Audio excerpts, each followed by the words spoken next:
तो आज के लेक्चर में हम जो भी बात करने वाले हैं वो बेसिकली ट्रिग्नोमेट्रिक फंक्शन के बारे में बात करने वाले हैं। ओके, तो रिलेशन एंड फंक्शन जो टॉपिक है वो ऑलरेडी मैं पढ़ा चुका हूँ आपको।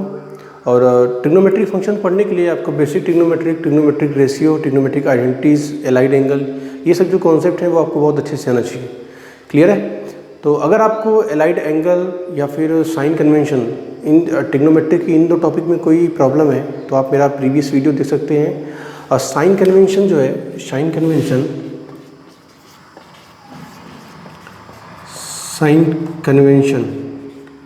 And allied angle,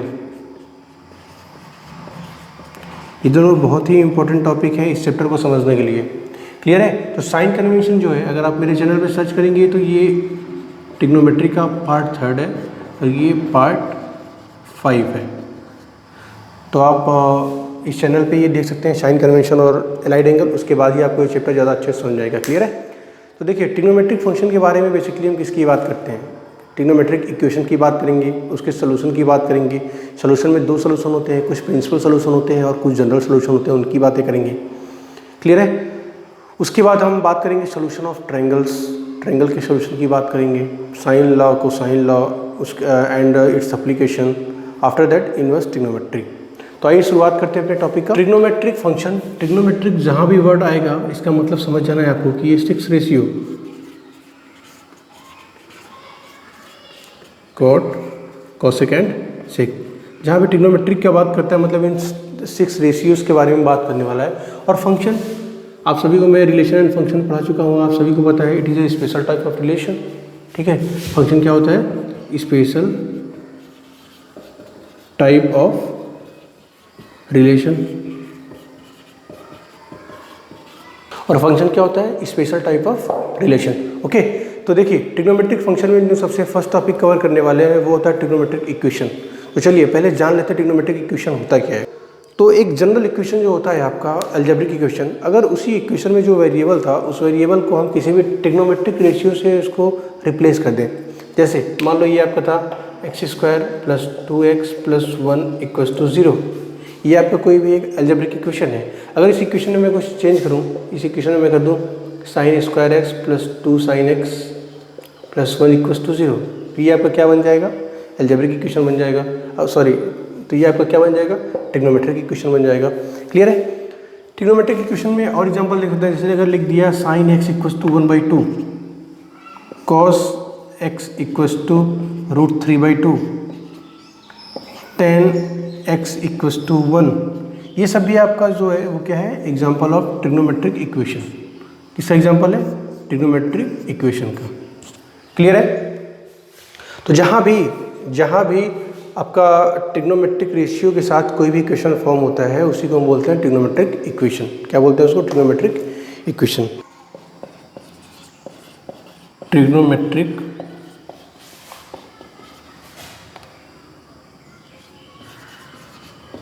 equation. देखिए, जहाँ एक बात करते हैं इक्वेशन की, वहाँ ऑटोमेटिक ही बात होता है सोल्यूशन का। ठीक है? सोल्यूशन होता क्या है? Solution a point which satisfy the equation, उसी को सोल्यूशन बोलते हैं। जैसे अगर मैं अलजेब्रा की बात करूँ,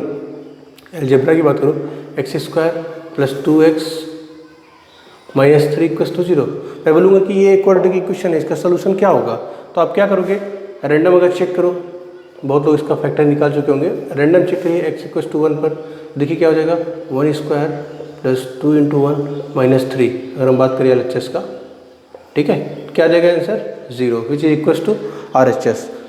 जब LHS और RHS किसी एक पॉइंट पर इक्वल हो गए, ठीक है, तो हम उसको क्या बोल देंगे कि x = 1 इज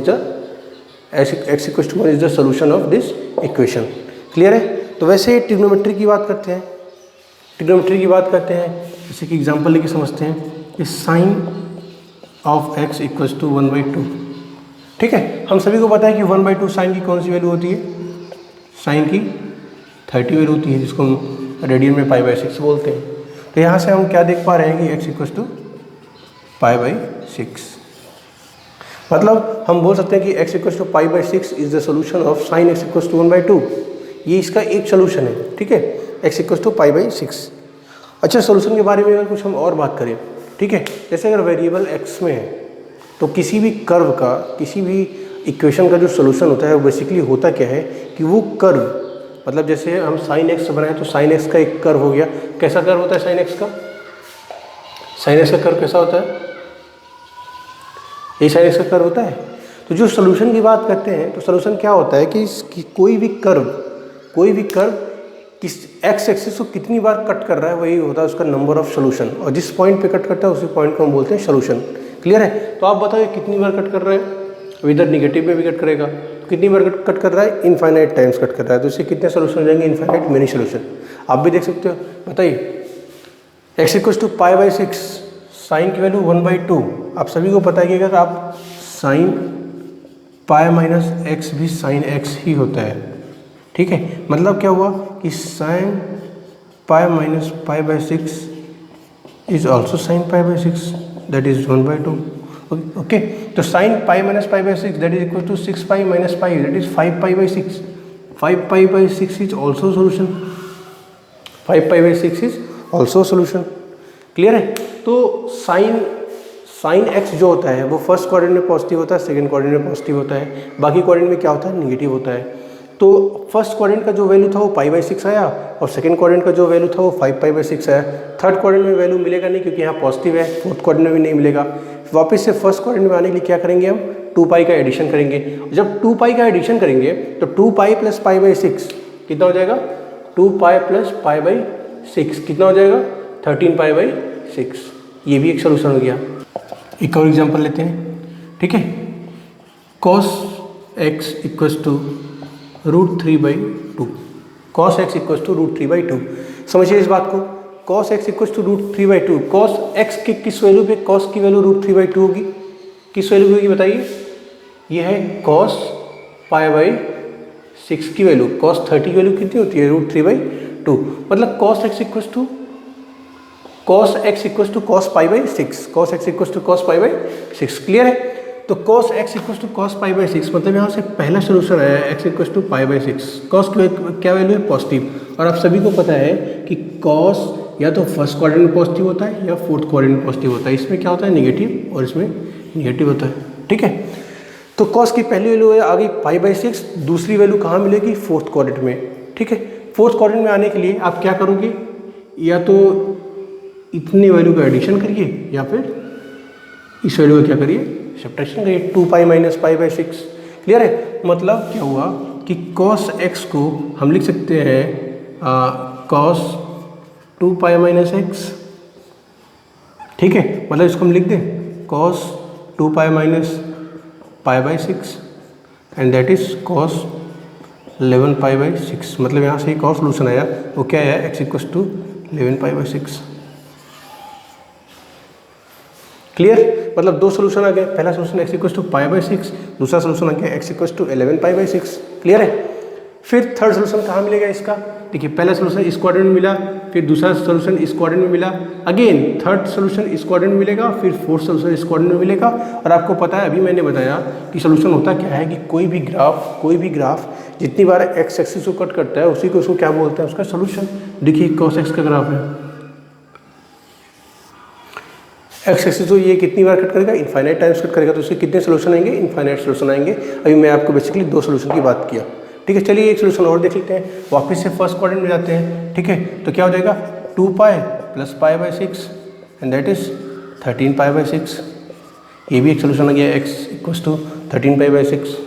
ठीक है, तो ये था अपना एग्जाम्पल। आप भी एक दो एग्जाम्पल को ट्राई करिएगा। ठीक है, नहीं समझ आएगा तो कमेंट बॉक्स में डालिएगा या व्हाट्सअप मैसेज करिएगा मुझे। क्लियर है? आइए एक एग्जाम्पल और समझते हैं हम लोग। आइए इस बार हम लोग निगेटिव साइन लेते हैं। कोई भी एक एग्जाम्पल, जैसे 10x equals to -1। 10x equals to -1। चलिए ये कॉन्सेप्ट समझने के पहले मैं आपको कुछ रिमाइंड करना चाहता हूँ कि sine minus theta equals to minus sine theta, cos minus theta equals to cos theta, tan minus theta equals to minus tan theta. ये जो कॉन्सेप्ट है sine convention trigonometric part third में बहुत अच्छे से समझाया गया है। आप वहाँ से देख सकते हो कि ये कैसे आया। आइए यहाँ समझते हैं 10x equal to -1। 10x equal to -1 तो इसको हम लिख सकते हैं क्या, 10x इक्वल टू -1 की वैल्यू x की किस वैल्यू पे 10 का वैल्यू 1 आ जाएगा, आप सभी को पता है 1045 या फिर π/4, 10π/4। तो यहाँ से अगर देखा जाए तो 10x इक्वल टू 10 -π/4, क्यों, क्योंकि -tan theta equal to 10 - theta, ठीक है, -π/4। क्लियर है। अब समझिए यहाँ से 10 का वैल्यू किस क्वाड्रेंट में निगेटिव होता है, यहाँ पॉजिटिव होता है, ठीक है, यहाँ क्या होता है पॉजिटिव, इसमें क्या होता है नेगेटिव, पॉजिटिव, नेगेटिव। और 10 की वैल्यू नेगेटिव है, इसका मतलब या तो आपको एंगल सेकंड क्वाड्रेंट में मिलेगा या तो फोर्थ क्वाड्रेंट में मिलेगा। तो बात करते हैं सेकंड क्वाड्रेंट की। सेकंड क्वाड्रेंट में कैसे पहुँचते हैं हम लोग, हमेशा पाई माइनस कर दो, जो भी एंगल दिया हुआ है उसमें अगर पाई में से अगर वो एंगल माइनस करिए आप, तो आप किस क्वाड्रेंट में पहुँच जाओगे, सेकंड क्वाड्रेंट में। तो यहाँ जो x की फर्स्ट वैल्यू आ गई वो क्या आ गई, 4π - π, दैट इज 3π/4। ये x की कौन सी वैल्यू होगी, फर्स्ट वैल्यू। मतलब क्या बोल सकते हैं, x equal to 3π/4 is the solution of 10x equal to -1।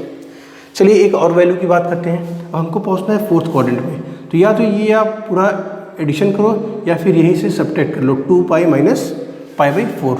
तो अगर हम बात करें 10x equal to 10 2π - π/4 that is 10 8 - π कितना हो जाएगा, 7π/4।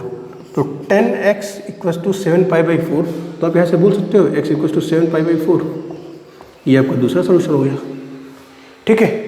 ऐसे ही फिर आपको थर्ड यहाँ पे मिलेगा, थर्ड क्वाड्रेंट में मिलेगा, सेकंड क्वाड्रेंट में मिलेगा negative value, and again fourth quadrant में, और ऐसे ही वैल्यू रिपीट होती जाएगी। क्लियर है। तो ये कुछ एग्जांपल थे। अब जो बात करेंगे सोल्यूशन में ही एक स्पेसिफिकेशन, कुछ एक पर्टिकुलर क्राइटेरिया डिसाइड कर देंगे और उसका कुछ नेमिंग कर देंगे। जैसे अभी हम जो भी सोल्यूशन फाइंड कर रहे थे वो 0 डिग्री से लेकर इनफाइनाइट तक कोई भी सोल्यूशन था, ठीक है। बट अगर यहीं पे हम एक रिस्ट्रिक्शन लगा दें, और वो रिस्ट्रिक्शन क्या है कि आप जो भी x की वैल्यू फाइंड करेंगे, x की जो भी वैल्यू फाइंड करेंगे वो 0 से बड़ा या 0 के इक्वल होगा, बट लेस देन 2π होगा, बट लेस देन 2π होगा। और अगर हम ऐसा बात करते हैं तो ऐसे ही सोल्यूशन को हम एक नया नाम दे देते हैं, इसका नाम होता है principal solution. Principal solution, clear है। मतलब प्रिंसिपल सोल्यूशन क्या होता है, अभी जो मैंने आपको सोल्यूशन फाइंड करना बताया बिल्कुल सेम प्रोसीजर, सब कुछ सेम, बस आपको करना क्या है, एक पर्टिकुलर क्राइटेरिया का यूज करना है जहाँ पे जो x होगा वो 0 से बड़ा या 0 के इक्वल होगा, बट लेस देन 2π होना चाहिए। अगर इस 2π के अंदर आप जो भी एंगल फाइंड करते हो उसी को हम बोलते हैं प्रिंसिपल सोल्यूशन। क्लियर है। जैसे एक एग्जाम्पल लेके देखते हैं, चलिए 10x इक्वल टू √3। अगर हम बात करें 10x इक्वल टू √3, 10 की वैल्यू पॉजिटिव किस क्वाड्रेंट में होती है, या तो फर्स्ट या तो थर्ड। सेकंड और फोर्थ क्वाड्रेंट में 10 की वैल्यू क्या होती है, नेगेटिव। मतलब या तो फर्स्ट क्वाड्रेंट में आएगा या तो फोर्थ क्वाड्रेंट में आएगा। तो फर्स्ट क्वाड्रेंट का अगर चेक करते हैं तो क्या हो जाएगा, 10 √3, x की किस वैल्यू पे √3 आएगा बताइए, 1060, मतलब 10π/3। क्लियर है। तो 10π/3 पे इसकी वैल्यू कितनी आ जाएगी, √3। यहाँ से x इक्वल टू, यहाँ से आ गया आपका वैल्यू x इक्वल टू π/3। किस क्वाड्रेंट में आया, फर्स्ट क्वाड्रेंट में। चलिए यहाँ वाला वैल्यू तो आपको मिल गया, दूसरा वैल्यू कहाँ मिलेगा, फोर्थ क्वाड्रेंट में। फोर्थ क्वाड्रेंट में पहुँचने के लिए आपको क्या करना पड़ेगा, 2π से सब्ट्रैक्ट करना पड़ेगा। अगर मैं बात करूँ आपसे कि 10x इक्वल टू 10 2π - π/3, ठीक है। तो यहाँ से x इक्वल टू कितना हो जाएगा, 6 - 1 5π/3। ये दूसरा वैल्यू आपको मिल गया। थर्ड वैल्यू कहाँ से मिलेगा, वापस से फर्स्ट क्वाड्रेंट में मिलेगा, ठीक है। थर्ड वैल्यू कहाँ से मिलेगा, फर्स्ट। 10x इक्वल टू 10 2π + π/3 कितना आ गया, x इक्वल टू यहाँ से 6 + 1 7π/3। ये आपको थर्ड वैल्यू मिल गया, ठीक है। लेकिन जो अभी अपना टॉपिक है उसका नाम क्या है, प्रिंसिपल सोल्यूशन। और वहाँ पे एक क्राइटेरिया लगा हुआ है कि 2π से लेस एंगल होना चाहिए। और यहाँ पे आप 2π में कोई भी एक पॉजिटिव क्वांटिटी ऐड कर रहे हैं, इसका मतलब क्या हुआ कि ये जो क्वांटिटी है वो 2π से बड़ी हो गई, ठीक है। जब ये क्वांटिटी 2 पाई से बड़ी हो गई तो क्या इस क्वांटिटी को हम प्रिंसिपल सोल्यूशन बोलेंगे? नहीं, इसको हम प्रिंसिपल सोल्यूशन नहीं बोल सकते। मतलब ये और ये दो एंगल जो मिले हमको x equal to pi by 3, x equal to 5 pi by 3, हम बस इन्हीं दो एंगल को क्या बोल सकते हैं? प्रिंसिपल सोल्यूशन बोल सकते हैं। क्वाड्रेंट के बारे में बात करते हैं। ये कितना होता है? 0 डिग्री, ये पाई बाई 2, ये कितना होता है? पाई, और ये 3 पाई बाई 2। वापिस से जाए तो ये 2 पाई। ठीक है, चलिए आइए यहाँ बात करते हैं। तो यहाँ क्या पॉजिटिव होता है? ऑल पॉजिटिव होता है। यहाँ साइन एंड कोसेक पॉजिटिव होता है। यहाँ टेन एंड कॉट पॉजिटिव होता है। यहाँ कॉस एंड सेक पॉजिटिव होता है। क्लियर है? जब भी हम बात करते हैं थीटा की, तो theta is always an acute angle, and what is acute angle? Less than 90 degree. ठीक है, जब थीटा लेस देन 90 डिग्री है तो आप बताइए कि अगर थीटा यहाँ पे कोई एक एंगल है, ठीक है, कोई भी एंगल है, तो अगर जब भी हमको फर्स्ट क्वाड्रेंट से सेकेंड क्वाड्रेंट में जंप करना होगा तो हम क्या करेंगे? जब भी फर्स्ट क्वाड्रेंट से सेकेंड क्वाड्रेंट में जंप करना होगा, first to second quadrant jump करना होगा, तो उसमें हम क्या करेंगे?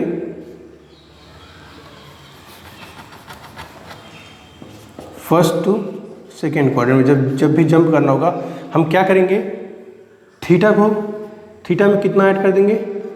Pi by 2।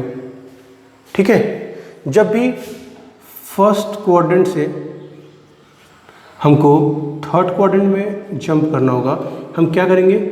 पाई ऐड कर देंगे। ये थीटा था, इसमें पाई ऐड कर दो, यहाँ पहुँच जाएगा। जब भी फर्स्ट टू फोर्थ क्वाड्रेंट में जाना पड़ेगा हमको, तो फोर्थ क्वाड्रेंट में जाने के लिए हम पूरा ऐड करने के बजाय 2 पाई से माइनस कर देंगे। तो क्या कर देंगे? 2 पाई माइनस थीटा। ये बहुत ही इंपॉर्टेंट बात है, अभी आप लोग इसको नोट कर लो और इसको समझ भी लो। ठीक है, ये कोई याद करने की ज़रूरत नहीं है, इसको सिर्फ समझ लो। क्लियर है? इतनी बातें समझ आई सभी को? चलिए फिर आगे बढ़ते हैं। चलिए, तो ये था अपना प्रिंसिपल सोल्यूशन। प्रिंसिपल सोल्यूशन में एक क्राइटेरिया हमने फॉलो किया, वो क्या था कि कोई भी सोल्यूशन 0 डिग्री से बड़ा और 2 पाई से छोटा होना चाहिए। तो आइए उसी का एक नया पार्ट है, जनरल सोल्यूशन। देखिए, प्रिंसिपल सोल्यूशन कोई एक पर्टिकुलर क्राइटेरिया फॉलो कर रहा था। क्या वो क्राइटेरिया था कि 2 पाई से लेस सोल्यूशन होना चाहिए, उसी को हम क्या बोल देंगे? Principal solution. But general solution क्या होता है? इसके नाम से ही पता चल रहा है जनरल सोल्यूशन। मतलब क्या हुआ कि जो अपने ढेर सारे इनफाइनाइट सोल्यूशन निकल कर आएंगे, उनका हम एक जनरल फॉर्म बनाएंगे। जनरल फॉर्म बनाएंगे, उस फॉर्म में बस कुछ वैल्यू को चेंज करते जाएंगे और हमारा डिफरेंट एंगल मिलता जाएगा। क्लियर है? तो जनरल सोल्यूशन की बात करते हैं तो किसी की एग्जाम्पल से समझते हैं पहले, उसके बाद इसका फार्मूला बनाएंगे। जैसे अगर मैं बात करूँ कि साइन एक्स इक्वस टू 1/2, तो sine x equals to sine pi by 6। Clear है? तो अभी आपको बताया कि साइन पाई बाई 6 मतलब फर्स्ट क्वाड्रेंट में वैल्यू कितना आ जाएगी? पाई बाई 6। सेकेंड क्वाड्रेंट में आप पहुँचिए, वहाँ भी साइन पॉजिटिव होता है, तो पाई माइनस पाई बाई 6 कितना हो जाएगा आपका? 5 पाई बाई 6। वापस से फर्स्ट क्वाड्रेंट में पहुँच जाएगी तो कितना हो जाएगा? पाई प्लस पाई बाई 6। ठीक है, कितना हो जाएगा? 2 pi plus pi by 6। 2 pi plus pi by 6 कितना हो जाएगा? 13 पाई बाई 6। ऐसे ही आपके डिफरेंट आपके सोल्यूशन मिलते जाएंगे। तो इन्हीं सोल्यूशन को, जो आपका ये जो एंगल आ रहा था, इन्हीं एंगल को एक जनरल फॉर्म में बना लेते हैं और उन्हीं को हम क्या बोलते हैं? General solution. क्लियर है? आइए बात करते हैं जनरल सोल्यूशन की। तो एक एक करके साइन, कॉस एंड टेन की हम बातें करेंगे। बाकी कहीं पे अगर कॉट, कॉसेक एंड सेक आया तो उसका हम उसको 1/, में करके फिर उसका समझ लेंगे। जैसे अगर हम बात करें कि कहीं भी sine x equals to sine alpha आ जाए, ठीक है, जैसे भी साइन एक्स इक्वस टू 1/2 लिया था, तो sine x equals to sine pi by 3, तो अल्फा की वैल्यू क्या थी वहाँ पे? Pi by 3। तो साइन एक्स इक्वस टू को साइन अल्फा आता है, तो इसका हम सोल्यूशन कैसे फाइंड करते हैं? ठीक है, चलिए बताइए। अगर sine x equals to sine alpha था, मतलब क्या हुआ यहाँ पे कि एक्स इक्वस टू अल्फा। अब बताइए, साइन पाई माइनस एक्स, ठीक है, इक्वस टू क्या कर सकते हैं? Sign pi minus alpha. इसको क्या बोल सकते हैं? Sine alpha. यही बात सही है। ठीक है, मतलब क्या हुआ यहाँ पे कि x इक्वस टू और क्या लिख सकते हैं? Pi minus alpha. Similarly sine x equals to sine 2 pi plus alpha, ये भी वैल्यू सेम आएगा, ठीक है। मतलब यहाँ x की क्या वैल्यू आ गई, 2 पाई प्लस अल्फ़ा। सिमिलरली ऐसे जब आप वैल्यू फाइंड करते जाएंगे तो आप अगर जब पॉजिटिव की बात करेंगे तो आपको यहाँ से एक टर्म मिलेगा कि क्या मिलेगा, alpha 2 pi plus alpha, okay, 4 pi plus alpha, 6 pi plus alpha, ये आपको पॉजिटिव वाला वैल्यू आपको मिलता जाएगा बस। बट जब आप नेगेटिव वाले पॉइंट की बात करोगे, नेगेटिव मतलब मैं सेकेंड क्वाड्रेंट की बात कर रहा हूँ, तो वहाँ क्या मिलेगा, pi minus alpha, 3 pi minus alpha, 5 pi minus alpha, ठीक है। ये वैल्यू आपको मिलती जाएंगी। और जब इन दोनों वैल्यू को आप जज करो और जनरलाइज करो तो यहाँ से एक वैल्यू मिलती है कि x equals to n pi, ठीक है, plus -1 to the power n, -1 to the power n alpha, -1 to the power n alpha. आप यहाँ पे n की वैल्यू चेंज करते जाइए, आपको डिफरेंट वैल्यू यहाँ पे फाइंड होता जाएगा। क्लियर है? आप बस यहाँ अल्फ़ा की वैल्यू पुट करो और n की वैल्यू पुट करो, आपको फर्स्ट वैल्यू मिलेगी, सेकेंड वैल्यू मिलेगी, सारी वैल्यू मिलेगी। लेकिन जब क्वेश्चन में बात करेगा आपको जनरल सोल्यूशन से, तो आपको इसमें सिर्फ और सिर्फ अल्फ़ा की वैल्यू पुट करना पड़ेगा और बाकी आपका ये एज इट इज़ कॉपी हो जाएगा। मतलब अगर मैं बोल दूँ कि अल्फ़ा की वैल्यू π/6 आ रही है, जो पहले क्वेश्चन लिए थे sin x इक्वल्स टू 1/2, तो वहाँ पे अल्फ़ा की वैल्यू कितनी आ रही थी, π/6। तो सिंपल आपको जब बोलेगा कि what is the general solution of sin x equals to 1/2, तो आप क्या करोगे, x equals to n pi plus -1 to the power n π/6, सिर्फ अल्फ़ा की वैल्यू पुट करना है। तो इतना बात समझ आए, ये इंपॉर्टेंट पॉइंट है, इसको आपको याद करना पड़ेगा। ये क्या है, sin x का जनरल सोल्यूशन है। किसका? sin x का जनरल सोल्यूशन, ठीक है। हम बात करते हैं cos x का, कि अगर cos x equals to cos alpha आ जाए तो क्या होगा, ठीक है। अगर cos x equals to cos alpha है तो क्या हो जाएगा, तो बताइए x cos, ये दोनों वैल्यू पॉजिटिव दिख रही है, तो cos की वैल्यू किस क्वाड्रेंट में पॉजिटिव होती है, या तो फर्स्ट क्वाड्रेंट में या तो फोर्थ क्वाड्रेंट पे, ठीक है। तो देखिए cos x equals to cos alpha है, तो अगर हम बोले cos x equals to cos minus alpha, तो आपको पता है cos माइनस थीटा भी कितना आता है, cos थीटा ही आता है, ठीक है। तो मतलब यहाँ से एक टर्म निकल के आया x equals to minus alpha भी आएगा, ठीक है। जब बात करते हैं फोर्थ क्वाड्रेंट की, जब भी फोर्थ क्वाड्रेंट की बात करेंगे, देखो हमेशा वैल्यू कैसा आएगा, जैसे फोर्थ क्वाड्रेंट में जाना है तो 2 पाई माइनस अल्फ़ा, ठीक है, ऐसा वैल्यू आएगा।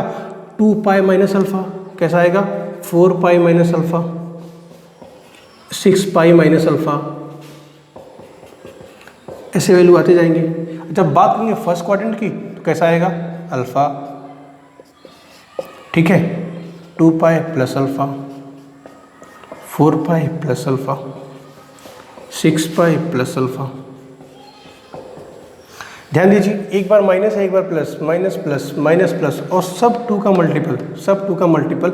मतलब यहाँ से एक जनरल टर्म लिख सकते हैं, अगर हम बोल दें x equals to 2n pi plus minus alpha बोल दें, तो यही आपका क्या है, general solution of cos theta. General solution of cos theta, यहाँ पे जो n है वो क्या है, n is the element of natural number ही बोल सकते हैं, यहाँ पे इंटीजर ही बोल सकते हैं, चलिए नेचुरल नंबर बोल लेते हैं, ठीक है। n is the element of natural number. तो x equals to 2n pi plus minus alpha, ये क्या था आपका general solution of cos x equals to cos alpha. Clear है? आइए अब बात करते हैं, ये tan x equals to tan alpha दिया हुआ है, tan x equals to tan alpha, इसकी बात करते हैं। तो देखिए tan x equals to tan alpha, अच्छा इसको मैं ऐसे लिख सकते हैं क्या, sin x upon cos x equals to sin alpha upon cos alpha. Cross multiply करिए, क्या हो जाएगा, sin x into cos x equals to